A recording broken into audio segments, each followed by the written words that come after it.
Alors, je vais commencer à prendre quelques notes dans la parole de Dieu sur un sujet. Prêt à entrer dans son appel. C'est comme ça que je l'ai intitulé ici. Prêt à entrer dans son appel. Alors, pour ça, il y a deux objectifs pour lesquels le Seigneur a besoin des ouvriers pour accomplir son œuvre. Et ces deux objectifs-là doivent être ceux qui vont toujours guider notre recherche de la face du Seigneur dans le but d'être utilisé par lui.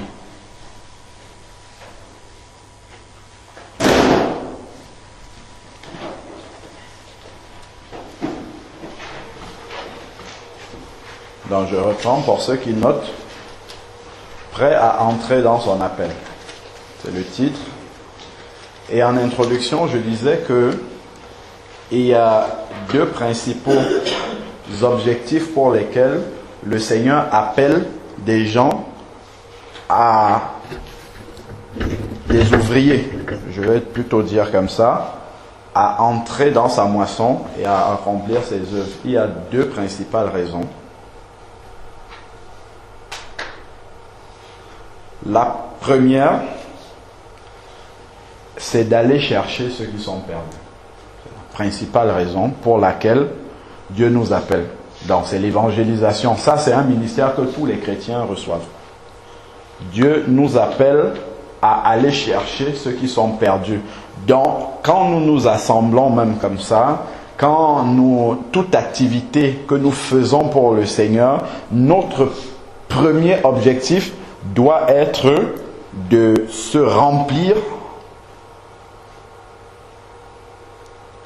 de la présence de Dieu pour pouvoir aller apporter cette présence de Dieu à d'autres. Ça doit être ça d'abord que nous devons avoir en premier.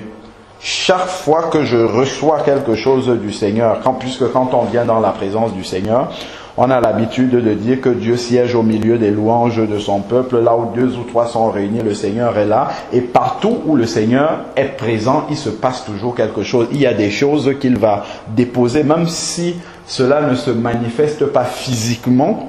Le Seigneur a déposé ce soir encore dans le cœur de chacun de nous quelque chose en particulier qui va nous servir pour la suite avec lui. On va peut-être le découvrir plus tard, peut-être le Seigneur va nous révéler précisément, mais tout ce que le Seigneur nous donne, c'est pour pouvoir l'apporter aux autres et notamment à ceux qui sont encore perdus, ceux qui n'ont pas le salut. Donc, le Seigneur utilise ceux qui sont déjà sauvés pour sauver ceux qui ne le sont pas. C'est la première raison. La deuxième raison, c'est pour le perfectionnement des saints. C'est comme ça que la Bible appelle ça. Le perfectionnement des saints, on le voit dans Éphésiens 4, on va le lire tout à l'heure. C'est pour le perfectionnement de ceux qui sont déjà convertis. C'est-à-dire que c'est pour pouvoir édifier ceux qui sont déjà convertis, pour leur permettre de grandir avec le Seigneur. Donc la première raison pour laquelle le Seigneur appelle des ouvriers, c'est de sauver ceux qui sont encore perdus. Et la deuxième raison, c'est pour aider ceux qui sont déjà sauvés à grandir dans la connaissance du Seigneur. Parce que quand on vient au Seigneur, on arrive comme un enfant. Et qui dit enfant, l'enfant est appelé à grandir. Voilà, donc le Seigneur va lever des ministères des ouvriers pour ces deux tâches-là, principalement. Tout le reste des tâches, c'est autour de ces deux axes-là. Il n'y a rien d'autre que ces deux axes-là. C'est pour ça que le Seigneur lève des ouvriers. Autrement, il n'y aurait pas des ouvriers dans l'église. Chacun aurait juste sa connexion personnelle avec Dieu. Dieu se révélerait directement à chacun. Et puis on n'aurait pas besoin d'ouvriers pour aller prêcher l'évangile ou pour aller dans la rue pour dire aux gens que Jésus sauve encore aujourd'hui. Alors, on va lire dans Matthieu 28. Il faut toujours s'appuyer sur la parole de Dieu, même si on la connaît par cœur. Matthieu 28, versets 18 à 20. que nous connaissons tous. Jésus s'approcha et leur parla ainsi: tout pouvoir m'a été donné dans le ciel et sur la terre. Allez, faites de toutes les nations des disciples, baptisez-les au nom du Père, du Fils et du Saint-Esprit. Verset 20, et enseignez-leur à garder tout ce que je vous ai prescrit, et voici. Ça c'est très important là. Et voici, je suis avec vous tous les jours jusqu'à la fin du monde. Souvent on dit, Seigneur, tu es avec nous chaque jour jusqu'à la fin du monde. Mais ici, quand il dit et voici, c'est une conséquence. C'est-à-dire, c'est ceux qui sont vraiment dans le travail qu'il a dit plus haut, c'est ceux avec lesquels le Seigneur est. Le Seigneur vient au secours de ceux qui sont en train de travailler pour sauver les âmes, justement, pour annoncer sa parole. Si on est simplement sauvé et qu'on dort chaque jour chez soi et qu'on ne fait rien pour le Seigneur, bon, le Seigneur est là parce qu'il nous aime, mais il n'y a aucune raison vraiment qu'on voit la puissance de Dieu agir dans notre vie. Ce n'est que quand on est déjà parti, quand on est déjà sur le terrain, qu'on peut véritablement expérimenter la puissance de Dieu, voir vraiment qu'il est avec nous, se rendre compte, palper la présence de Dieu. Ce n'est que quand on est vraiment dans le travail du Seigneur ou dans la recherche de la face du Seigneur en vue d'aller apporter ce qu'on a reçu à d'autres personnes.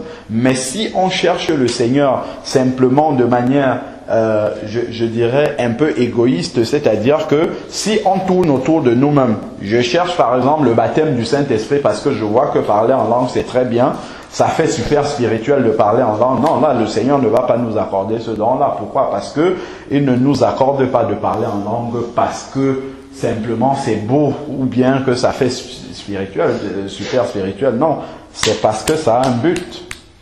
C'est pour la puissance du témoignage, pour que notre témoignage soit puissant. C'est toujours pour les autres, comme on a dit tout à l'heure, pour l'utilité commune. C'est toujours pour aller vers les autres. Quand notre motivation est toujours pour apporter aux autres ce qu'on a reçu du Seigneur, le Seigneur va toujours nous donner tout ce qu'il faut sur le plan spirituel.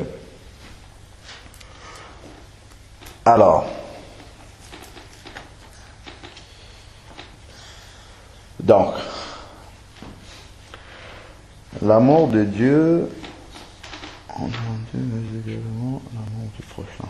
Non, exactement, c'est ce qu'on a dit.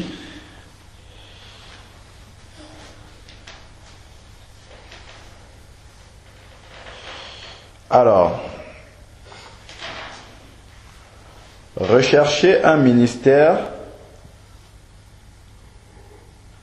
appelle à être centré non sur nous-mêmes, mais sur les autres. Donc, lorsque je recherche un ministère, qu'est-ce que ça signifie?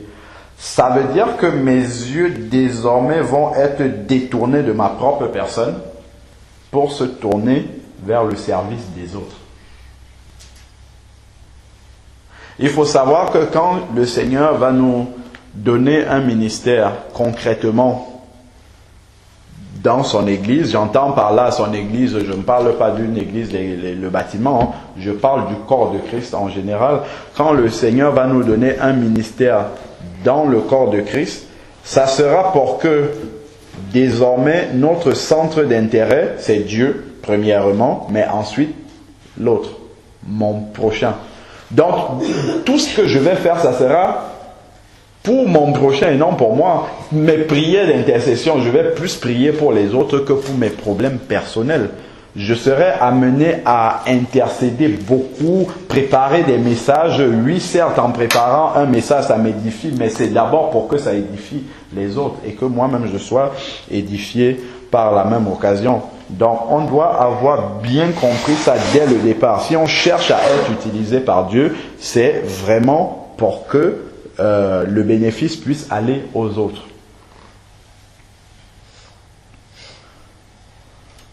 Donc, la première étape lorsqu'on veut être utilisé par Dieu, c'est de prier pour que Dieu nous remplisse de l'amour des autres. Parce que souvent, On pense l'avoir de manière évidente, mais ce n'est pas le cas du tout, hein. Il suffit d'observer un peu comment on réagit par rapport à certaines situations. Bon voilà, on vient nous dire qu'un tel a un problème, un frère de l'église, une sœur. Comment est-ce qu'on réagit? Est-ce que vraiment on porte ce fardeau-là pour nous dans l'intercession? Est-ce que dans notre prière personnelle, on pense à nos frères et sœurs dans l'église? Ou qu'on connaît. Dans notre première prière, ça doit être que le Seigneur commence déjà à travailler dans notre cœur afin que nous puissions plus porter le fardeau des autres.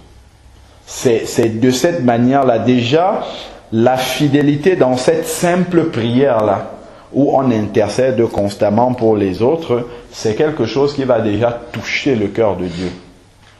Le Seigneur verra déjà en nous quelqu'un qui est disposé à pouvoir faire son travail.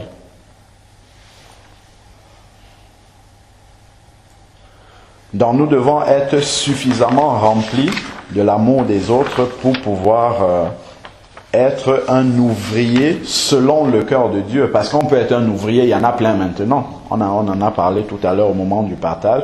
Mais est-ce que ce sont des ouvriers selon le cœur de Dieu? Ça, c'est une autre question, ça. Alors, que signifie réellement, quand on dit aimer son prochain, qu'est-ce que ça signifie? Chacun de nous peut avoir sa définition d'aimer son prochain. Porter le fardeau pour le prochain, ainsi de suite. On peut avoir des idées là-dessus.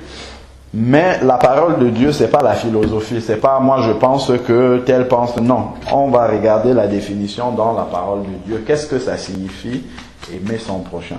Clairement, qu'est-ce que Jésus dit à propos d'aimer son prochain? On sait qu'il nous a dit que le premier commandement, c'est tu aimeras le Seigneur ton Dieu de tout ton cœur, de toute ton âme, de toute ta pensée et de toute ta force. Et le deuxième qui lui est semblable, c'est tu aimeras ton prochain comme toi-même. Donc, aimer son prochain, c'est un commandement de Dieu. Et nous avons dit que le premier pas pour chercher à être utilisé par Dieu, c'est que Dieu nous remplisse de l'amour pour notre prochain. Alors, aimer son prochain, on le retrouve dans Matthieu 7 au verset 12. C'est très simple, hein, la définition. Aimer son prochain. C'est très simple, mais c'est hyper difficile à mettre en pratique. Hyper difficile, hein? Ça a l'air aussi simple que ça, mais quand on observe tous les jours comment on se comporte vis-à-vis de toutes les personnes qui sont nos prochains, ça ne va pas de soi comme ça, comme on le pense, aimer son prochain. Parce qu'on pense simplement que aimer son prochain, bon, c'est ne pas le tuer, c'est ne pas convoiter sa femme, c'est ne pas voler son bœuf, enfin bref. Mais Jésus nous donne la définition là. Il dit, verset 12, Matthieu 7, 12, « Tout ce que vous voulez que les hommes fassent pour vous, vous aussi, faites-le de même pour eux, car c'est la loi et les prophètes. » C'est la loi et les prophètes. Et donc, quand il donnait justement le plus grand commandement, il a dit, tu aimeras le Seigneur ton Dieu. Et puis il a rajouté à la fin, toute la loi est accomplie dans cette parole-là. C'est pour ça qu'il dit ici, c'est la loi et les prophètes. Donc, si je vois mon prochain, ce que j'aurais l'intention de faire à mon prochain, c'est ce que je veux que quelqu'un d'autre me fasse. C'est ça qui est aimer son prochain. Si je vois mon prochain, même pas, parce que bon, dans la détresse, forcément, le cœur sera touché, on va aller vers lui, mais est-ce que quand je vois mon prochain, je me demande, lui, quel est son problème? Est-ce qu'il traverse une difficulté? Est-ce que, en quoi puis-je lui être utile? Parce que c'est ce que j'aurais aimé, hein. Si comme ça, en marchant dans la rue, quelqu'un spontanément vient vers moi et me demande, toi, quel est ton problème? Est-ce que je peux t'aider? C'est quelque chose qui va énormément toucher mon cœur. Énormément. Je vais d'autant plus apprécier cette démarche que la personne aura eue vers moi, que mon cœur sera vivement touché. Donc, de la même manière, si je veux que les autres fassent ça pour moi, il faut que je le fasse également à mon prochain. C'est de cette manière-là que je démontre mon amour vraiment à mon prochain. Tout ce que je veux qu'on fasse pour moi, il faut, même si je ne le fais pas, il faut tout au moins que je sois prêt à faire ça pour quelqu'un d'autre. Parce que nous avons l'habitude de demander beaucoup de choses, que les gens fassent beaucoup de choses pour nous, mais nous ne sommes même pas prêts à faire le tiers de ce que nous demandons pour les autres. On demandait pourquoi on lui fait ça, est-ce qu'il a mérité, est-ce que si ça, on va toujours trouver une raison pour ne pas le faire. Mais la définition, aimer son prochain, c'est lui faire ce que nous aimerions que d'autres nous fassent. Et ça, c'est la base de tout.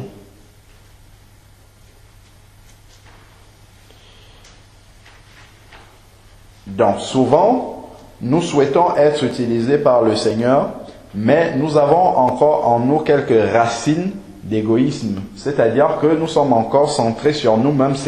C'est d'abord ce que nous voulons qui importe. Mais nous devons apprendre à nous effacer pour que les autres aient la place.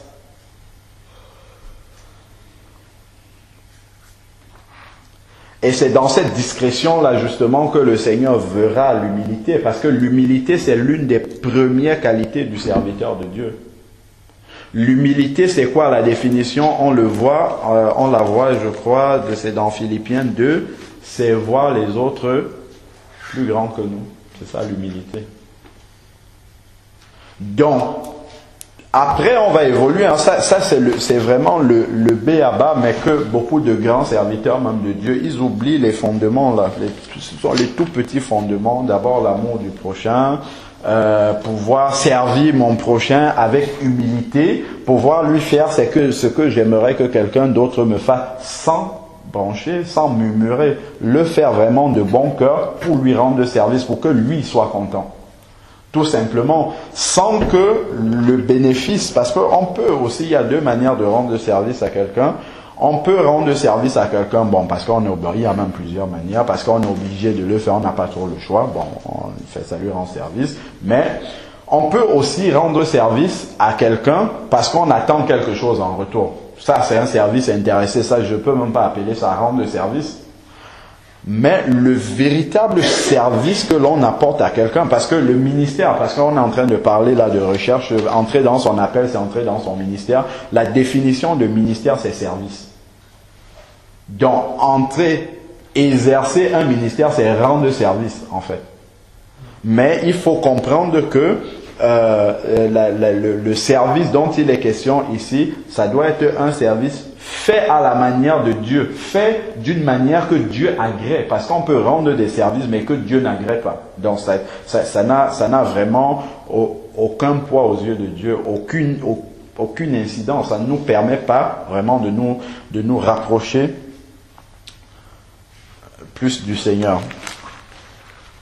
Paul va nous dire dans Philippiens 2 au verset 4, Philippiens 2 verset 4,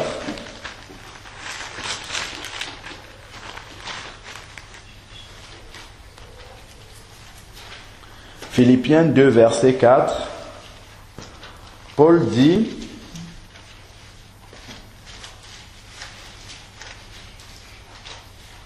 que chacun de vous, au lieu de considérer ses propres intérêts, considère aussi ceux des autres. Donc quand on va devenir de véritables serviteurs que le Seigneur utilise, ça sera d'abord les intérêts des autres. J'ai sommeil, j'ai envie de dormir, j'ai envie de vaquer à ce que j'aime faire.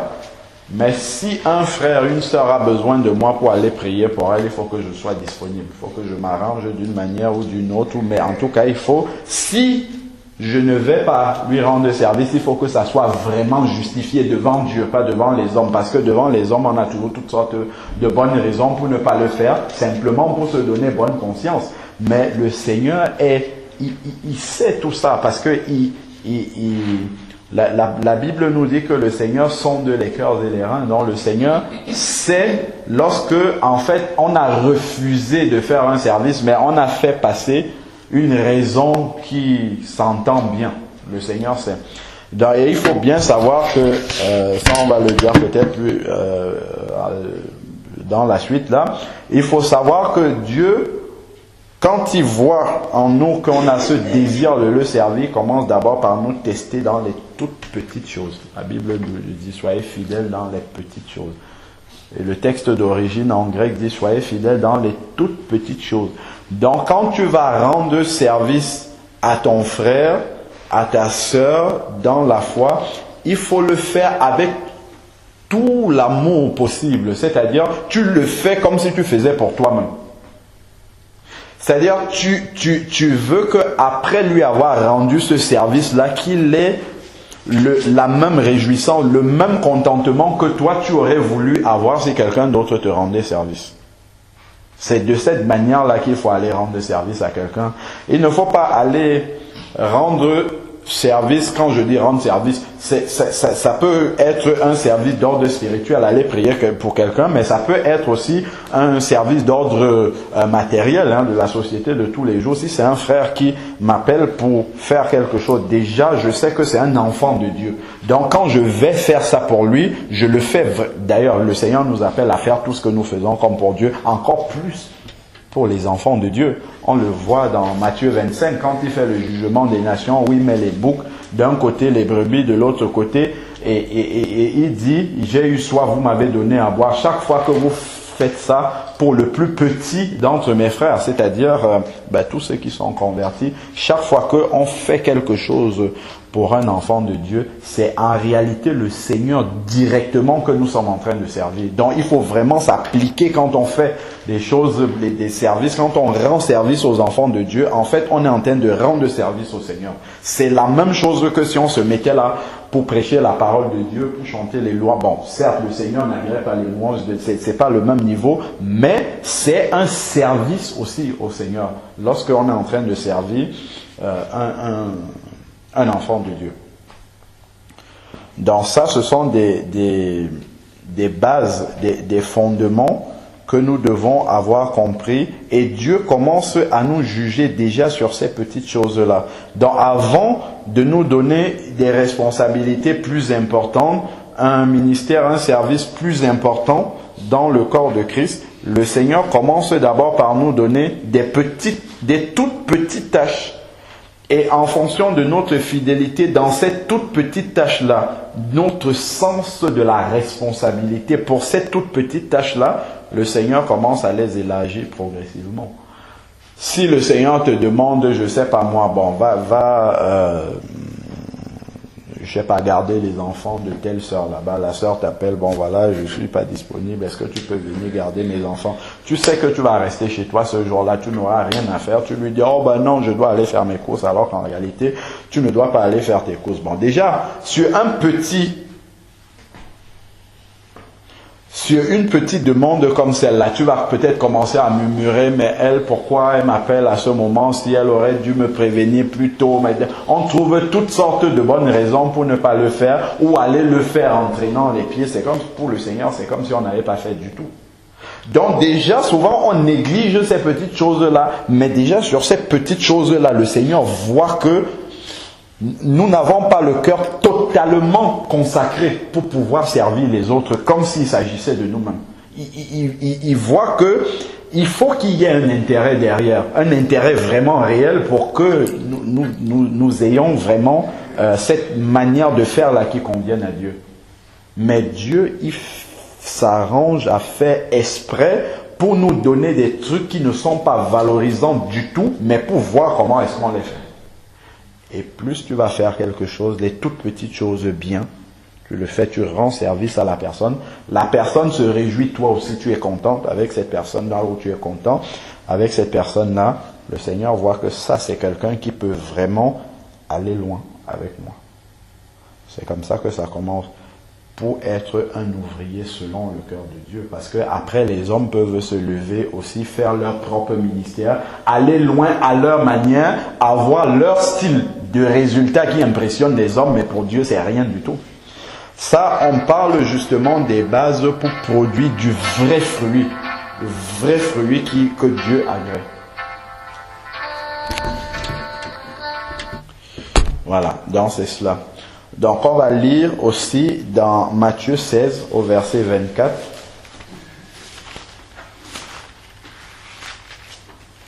Matthieu 16, verset 24.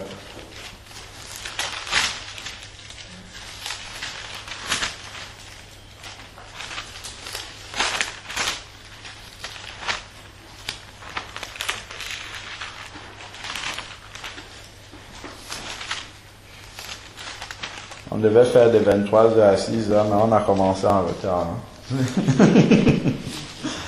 Non, ne regardons pas la montre. Non, tu peux pas. Bon, tu ne peux pas partir parce que tu dépends de moi. Je voulais dire, bon.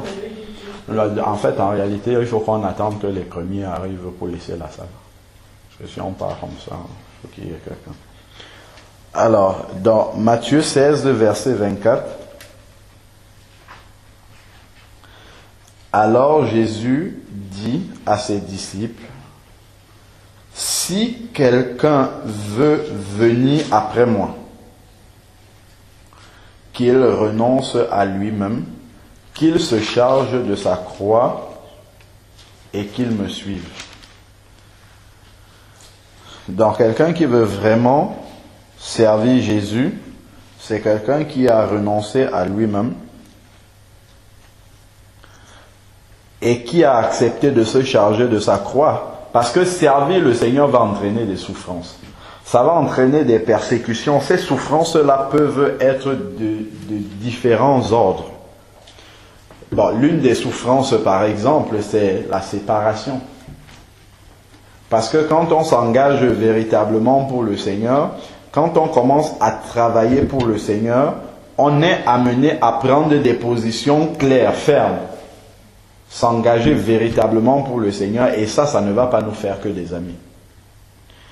Et il faut être prêt, tant que la parole de Dieu nous dit que c'est cette position-là que nous devons avoir, c'est celle-là que nous devons avoir, on ne doit pas bouger. Il ne faudrait pas que nous soyons pris dans les sentiments pour pouvoir, pour essayer de contenter tout le monde. Ça, si on veut contenter les gens, on ne pourra pas servir fidèlement le Seigneur. Donc, qu'il renonce à lui-même. C'est-à-dire qu'il abandonne, on l'a déjà dit, il abandonne les projets de son cœur personnel qui lui sont des projets égoïstes, on va dire ça, mais que vraiment, ces projets soient centrés sur le Seigneur et pour aider les autres. Donc, nous ne devons plus être préoccupés par des questions du style « qu'est-ce qu'on va penser de moi? Qu'est-ce qu'on va dire de moi ?» Tout ça, ça veut dire que le lui-même existe encore. Mais pourtant, il dit qu'il faut renoncer à ce lui-même-là. Le lui-même, c'est mon ego. C'est ma personne qui a peur de mourir quand il faut prendre position pour le Seigneur. C'est ma personne qui va toujours se demander « et si je parle maintenant de la part de Dieu, celui qui est au fond là-bas, qu'est-ce qu'il va penser ?» Et tout ça, ce sont des moyens que le diable utilise pour maintenir captifs les dons qu'on a pour le Seigneur. Parce qu'on reçoit tous des dons quand on vient au Seigneur, pas forcément les dons spirituels, mais on a tous des dons qu'on peut commencer à exercer. Mais le diable va toujours nous injecter des pensées qui vont nous pousser à réfléchir avant d'exercer ces dons-là. Et généralement, la réflexion que nous menons avant d'exercer ces dons-là, c'est une réflexion humaine. C'est-à-dire une réflexion entachée par la nature pécheresse que nous avions avant de nous convertir. Et forcément, il utilise justement, cette manière de fonctionner qu'on a pour faire entrer la crainte, pour faire entrer le doute. Est-ce que vraiment ce don spirituel que j'ai, est-ce que vraiment ce que je veux apporter vient du Seigneur? Quand on commence dans le doute comme ça, qu'est-ce que les gens vont penser? C'est le lui-même qui est encore là. Il ne faut pas avoir peur de se tromper. Quand on commence à servir le Seigneur, on peut se tromper. Mais si vraiment le Seigneur voit que nous sommes dans la bonne disposition, on veut bien faire. On veut bien faire, mais bon, après, voilà, on s'est trompé. Le Seigneur va toujours s'arranger à retourner les circonstances pour mettre ça sur le bon chemin. Parce que souvent, on a tellement peur de se tromper que finalement, on ne fait rien. Comme ça, quand tu ne fais rien, tu es sûr que tu ne vas pas te tromper, puisque tu ne fais rien.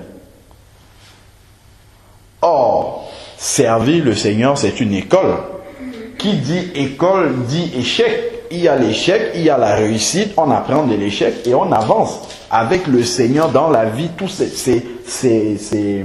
ça marche pareil aussi avec le Seigneur. C'est une école, il ne faut pas avoir peur d'échouer une mission. Je croyais avoir reçu telle chose, j'ai prié, le Seigneur me l'a confirmé. Mais non, tu veux d'abord que quelqu'un d'autre vienne encore te confirmer ce que le Seigneur a déjà mis sur ton cœur. Non, si le Seigneur l'a mis sur ton cœur, commence à le faire. Il faut commencer. C'est quand tu commences que le Seigneur vient embrayer. Maintenant, il voit, ah oui, tiens, celui-là, il veut vraiment entrer dans mon service. Il veut commencer quelque chose. Je vais le soutenir. Ou je vais permettre d'abord qu'il passe par un petit désert pour voir si vraiment il est motivé à aller jusqu'au bout. Souvent, le Seigneur peut permettre ça aussi. Pour voir notre motivation. Prenons le cas de Moïse. Moïse, avant d'être utilisé par Dieu, qu'est-ce que Moïse a voulu faire? Moïse avait reçu dans son cœur qu'il devait être utilisé par le Seigneur pour sauver son peuple. Mais Moïse a voulu entrer dans son appel par ses propres moyens, par sa force, en tuant un Égyptien d'abord. Donc lui, il a cru que c'est comme ça, par sa puissance, par sa force, par son autorité qu'il avait par Pharaon, qui est une image en fait ici du diable. Il pensait que c'est par l'autorité que Pharaon lui a donnée qu'il va sauver son peuple. Non, ça ce n'était pas le plan de Dieu. Dieu a vu qu'il n'était pas bien disposé, il n'avait pas bien compris son plan. Dieu l'a sorti de là, il l'a amené d'abord 40 ans dans le désert pour le former. Dans ça, on doit bien le comprendre. Hein. Avec le Seigneur, pour être utilisé par lui, il y a la période du désert aussi.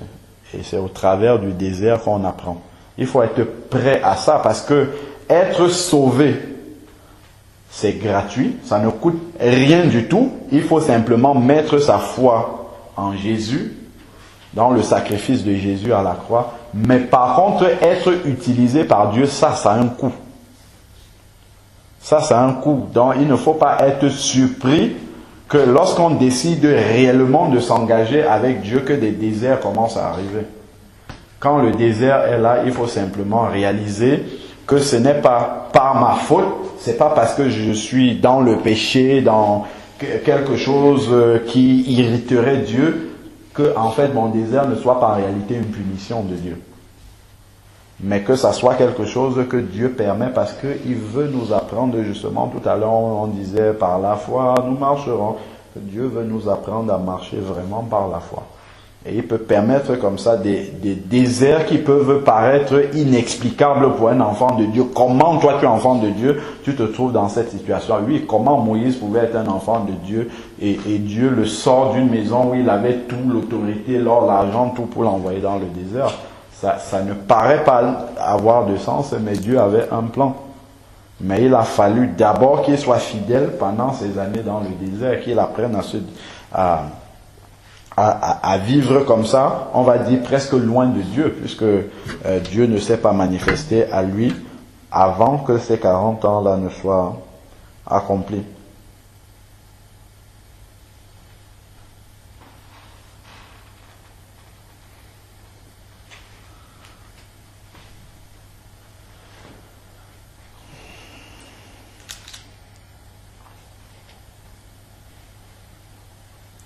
Donc, c'est lorsque nous avons compris déjà ces bases-là, nous pouvons déjà voir ce dont nous avons besoin pour commencer à servir Dieu d'une manière qui produise du fruit. Non pas des fruits amers, mais des fruits qui soient vraiment agréables à Dieu. Parce que tout le succès du ministère, j'entends par là le service, ne voyez pas les grands ministères, apôtres, tout ça, le service qu'on fait pour Dieu. Le succès du ministère auquel Dieu nous appelle, ce n'est pas dans les résultats apparents qu'on va voir. C'est pas là qu'on voit les résultats, c'est dans la fidélité, dans la manière dont on fait les choses. Vous pouvez venir, par exemple, si tu es prédicateur, tu peux venir, tu donnes un message, toute la salle dort, ça n'intéresse personne, mais Dieu agrée le message que tu es en train de donner Pourquoi? Parce que il sait le temps que tu as mis pour prier, pour recevoir ce message-là. Il sait que tu as vraiment cherché sa face pour pouvoir apporter ce message. Et il sait que c'est lui qui t'a révélé ce message-là. Et il sait que tu as été fidèle. Pourtant, tu peux aussi venir avec un message que tu as pris d'une autre personne. Tu viens, tu lis le message de la personne et toute la salle est debout. Amen. Tu vas dire, oh, c'était un super message. Mais les gens vont ressortir comme ils sont rentrés. Exactement pareil. Donc ça, c'est l'exemple de la prédication. Mais après, on peut trouver de nombreux exemples dans plein d'autres domaines. Donc le succès n'est pas dans le résultat apparent, mais c'est vraiment dans la fidélité avec laquelle on a accompli le travail de Dieu. Le sérieux, la responsabilité. Dès que de toutes petites tâches relatives au Seigneur nous passent entre les mains, il faut toujours le faire comme si c'était la plus grande tâche, la meilleure, la suprême que Dieu nous avait donnée. Parce que de cette petite tâche que l'on reçoit du Seigneur, dépend la suite de ce que le Seigneur va nous donner.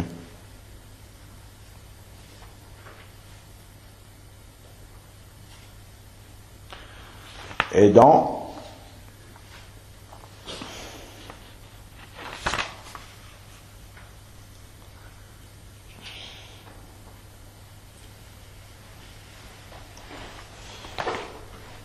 on a parlé d'apporter le premier aspect, celui d'aller annoncer le salut aux perdus.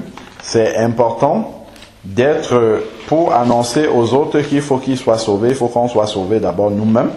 Et que, comme le frère a témoigné tout à l'heure, il a donné le témoignage de sa conversion, comment est-ce que j'ai rencontré Jésus, tout ça. Ça, ce sont des préalables, ça doit être des choses qui doivent être spontanées. On doit savoir, notre témoignage personnel de la rencontre avec Jésus doit toujours être attaché à notre bouche pour pouvoir l'apporter aux autres.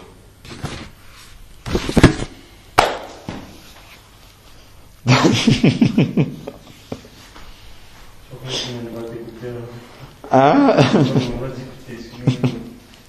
Bon, on va continuer le message la prochaine fois. J'espère qu'ils vont arriver entre temps.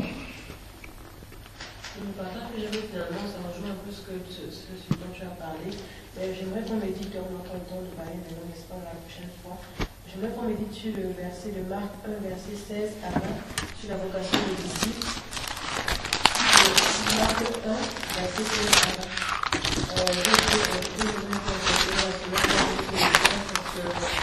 Quand Jésus a fait les disciples, a aidé Simon, il a dit de péché, il a dit suivez-moi et vous ferez les pécheurs d'hommes. Et la parole de Dieu dit verset 18, aussitôt ils laissèrent le filaire et ils suivaient Jésus. Aussitôt, donc ça veut dire que nous, en tant que serviteurs de Dieu, on doit avoir une obéissance spontanée pour suivre le Seigneur premièrement, en tant que disciples, et on a renoncé à ce qu'on a de plus cher. Parce que, en fait, la pêche, c'était leur travail. Leur travail de tout le monde. Ils ont abandonné leur travail pour suivre le Seigneur. Ils auraient pu dire, attends Seigneur, on va d'abord voir si c'est nécessaire de te suivre. Mais ils ont dit, la parole dit, aussitôt ils laissaient leur pouvoir de suivre. Un peu plus loin, pour la vocation de Jacques, le fils de Zébédée et Jean, ils étaient avec leur père dans la barque, et le verset 20 dit, aussitôt il les appela et ils laissaient leur père Zébédée dans la barque. Donc j'ai été interpellée, je me suis dit, mais si c'était moi, comment est-ce que j'aurais réagi? Parce que des fois, quand on sert le Seigneur, on a des fois l'environnement qui nous empêche de se. Ça s'appelle des amis, ça s'appelle les frères, ça s'appelle le Père. Quand Jésus nous appelle, on peut dire, ah Seigneur, il faut d'abord que je vois si je finis avec mon amour. Mais ils ont dit, dès que le Seigneur les a appelés, ils étaient en train de pécher avec leur Père, ils ont laissé leur Père pour suivre le Seigneur. Donc aujourd'hui, le Seigneur appelle les disciples, enfin les serviteurs comme les gens, les André, les Simon, qui sont prêts à laisser abandonner tout leur travail. Après ce qui est écrit ici, et leur famille pour suivre le Seigneur. Ça veut dire qu'il faut abandonner tout le temps forcément le travail, mais il faut qu'on soit prêt à renoncer à ce qu'on a de plus cher, à ce qu'on aime pour suivre le Seigneur. Donc voilà tout ce que je voulais dire aujourd'hui. Pour tous les autres, je reviendrai dessus la prochaine fois. Mais j'aimerais qu'on médite là-dessus, pour qu'on comprenne vraiment ce que c'est qu'un disciple. Quand on dit Seigneur, j'abandonne tout entre tes mains, tel que je suis sans rien à moi dans les chansons. Ça veut dire en fait que c'est une consécration totale et un abandon total au Seigneur. Voilà, c'est ce que je veux dire. Amen. Amen. Quelqu'un d'autre a quelque chose à compléter?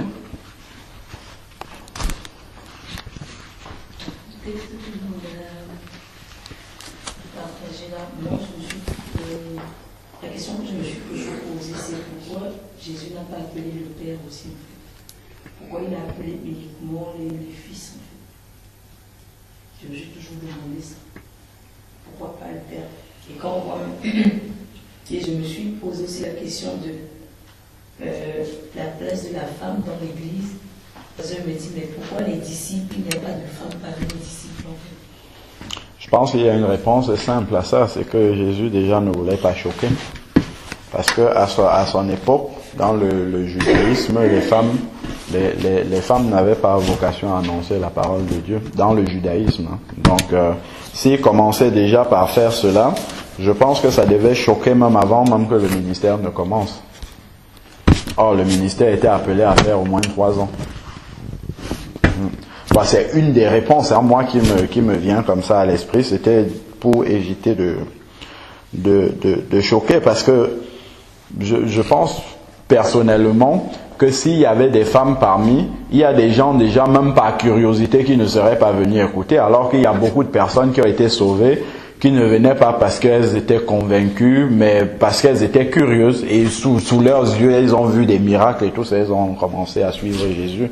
Et ces personnes-là, probablement, ne se seraient même pas approchées sur, voilà, ah ouais, tiens, il marche avec des femmes, ce sont des femmes qui annoncent la parole. Ne seraient même pas venues, parce que pour des juifs, c'était, ça devait être un sacrilège, quoi, de voir des femmes commencer à prendre la parole en public et prêcher. La femme doit prendre la parole. C'est vrai que s'il y a des hommes, j'ai un passage qui dit que s'il y a des hommes, la femme ne doit pas prendre, c'est-à-dire qu'il faut que la femme demande que ce soit les hommes qui donnent la parole à la femme. Et si tout de suite les femmes venaient, c'est-à-dire ça allait contredire un peu ce passage-là, c'est-à-dire si c'était des femmes qui annonçaient la parole, ça allait contredire le passage où on dit qu'il faut que la femme se soumette à l'homme. Ça même, oui, ça devait venir après. C'est sûr que Jésus connaissait déjà d'avance ce commandement-là pour l'Église, mais même déjà dans le judaïsme, là même dans l'Église, bien qu'il y ait ce passage-là, la femme a beaucoup trop de place. Dans le judaïsme, encore aujourd'hui, les femmes ne vont pas dans les synagogues, les hommes, hein. Elles ne mettent pas les pieds là-bas. Même dans la Torah, la femme n'a pas de place en public pour apporter un message. Même déjà le fait qu'après il y avait des femmes qui suivaient Jésus, même comme elles ne parlaient pas, c'était déjà un problème.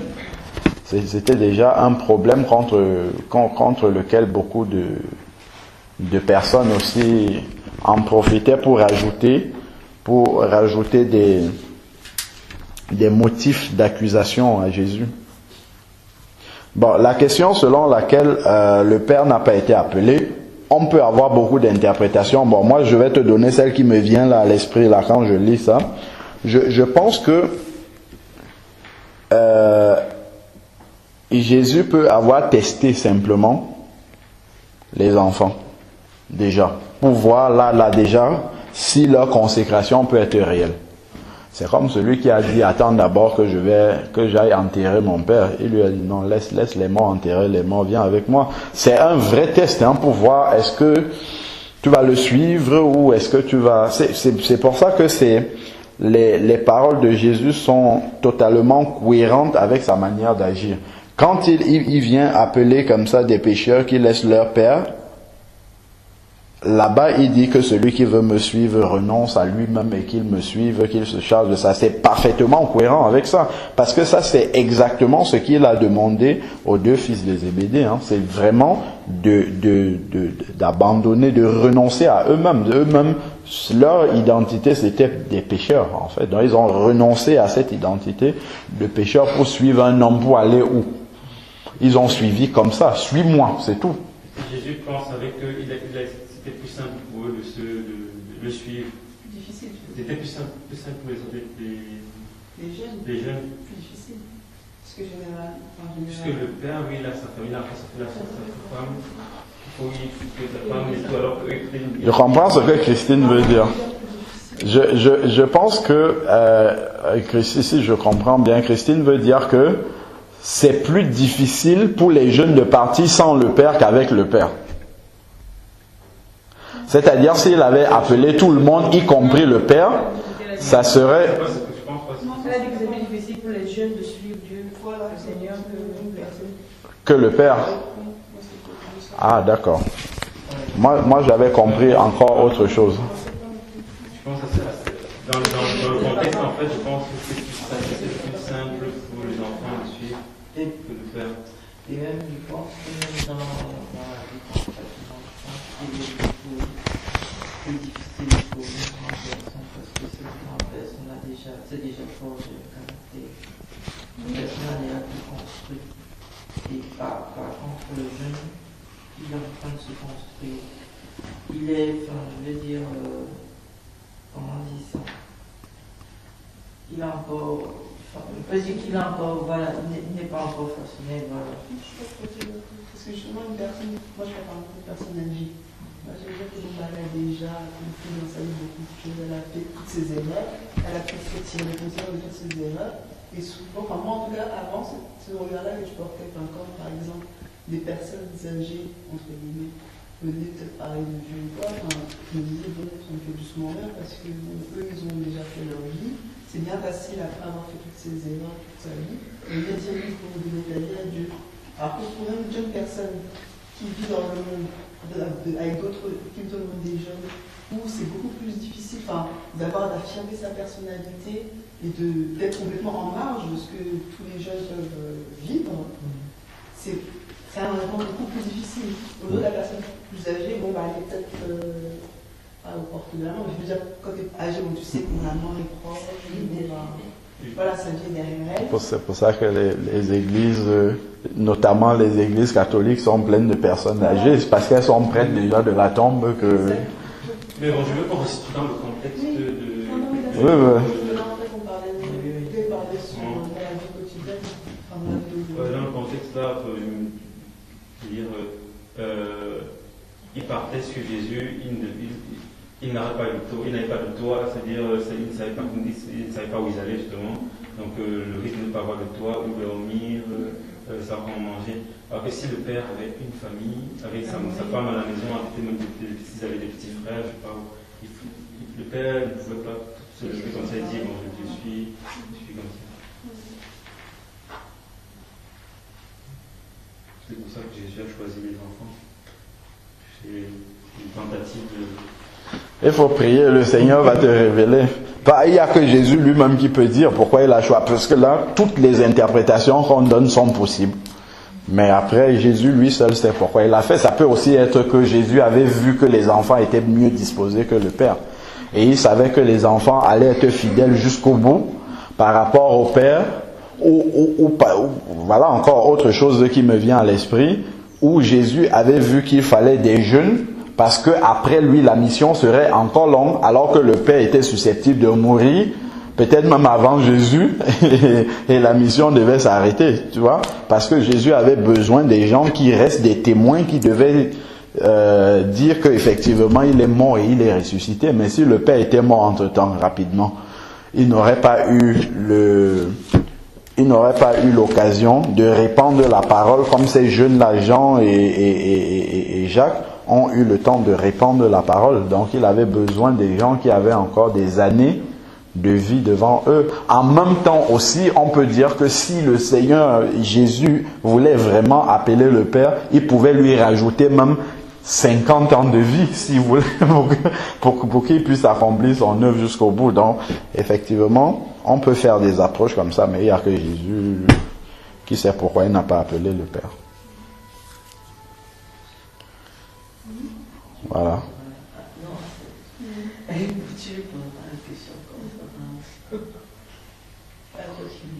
Tu lui poseras la question comme ça. Note bien la question là. Tu peux même découper cette partie du verset dans la Bible. Tu découpes ça, tu gardes, tu vas partir avec cette partie là. Il y avait plus l'idée que le Père n'était pas disposé. C'est une possibilité. C'est une possibilité que le Père n'était pas. Mais en même temps, Jésus a appelé Judas, il savait que Judas n'était pas disposé.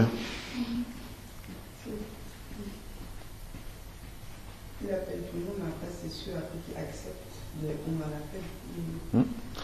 Il pouvait appeler le Père, et le Père dit non, moi je ne viens pas.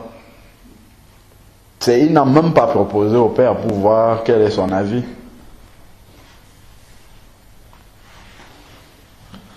Ouais, bon, c'est une bonne question. Bon, on va clôturer tout ça.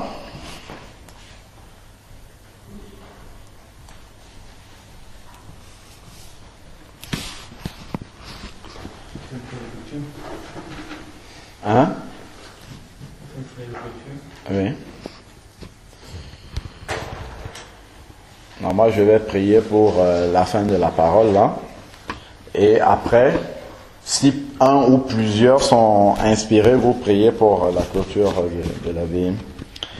Seigneur Dieu Tout-Puissant, nous voulons encore, Seigneur, te dire infiniment merci, Seigneur, pour cette portion de la parole que nous avons pu partager entre nous. Merci encore, Seigneur, pour tout ce que tu nous as permis de recevoir, Seigneur, au travers de cette parole. Et pour toutes les questions aussi, Seigneur, que tu as suscitées, Seigneur. Cela montre vraiment encore l'intérêt, Seigneur, que nous avons pour ta parole, Seigneur Dieu. Merci aussi parce que tu nous accordes le Saint-Esprit, Seigneur. Tu as dit qu'il nous enseignera toutes choses, Seigneur Dieu Tout-Puissant. Nous savons que lui, il est capable de nous révéler, Seigneur, toutes les choses que tu veux, toutes les vérités que tu veux que nous connaissions sur ta parole, Seigneur Dieu. Et nous te faisons confiance en cela, Seigneur, que si tu veux véritablement, Seigneur, que nous ayons la réponse pendant, Seigneur, notre vivance sur cette terre, Seigneur, tu nous le révéleras, Seigneur, par ton Esprit Saint. Père, que cette parole, Seigneur, qui a été prononcée, Seigneur, puisse vraiment prendre racine en nous, Seigneur, que vraiment ces bases, Seigneur, qui constituent la disposition même de notre cœur pour pouvoir être utilisées par toi, Seigneur, que nous puissions l'acquérir. Seigneur, que tu nous donnes encore plus d'amour, Seigneur, pour notre prochain, que vraiment nos cœurs puissent être disposés à servir les autres, Seigneur, sans rien en attendre en retour, Seigneur Dieu Tout-Puissant. Donne-nous encore un cœur aimant, Seigneur Dieu Tout-Puissant, pour notre prochain. Et Seigneur, donne-nous à rechercher, Seigneur, premièrement les fruits de l'Esprit, Seigneur, de pouvoir manifester ces fruits de l'Esprit, Seigneur, au travers de notre vie, et que ce parfum, Seigneur, de bonne odeur, Seigneur Dieu Tout-Puissant, que tous ceux qui nous entourent, tous ceux avec lesquels, Seigneur, tu nous mettras en contact, Seigneur, puissent vraiment respirer le parfum de cette odeur-là, Seigneur. Nous te bénissons encore. Merci, Seigneur, infiniment pour cette parole au nom de Jésus-Christ. Amen.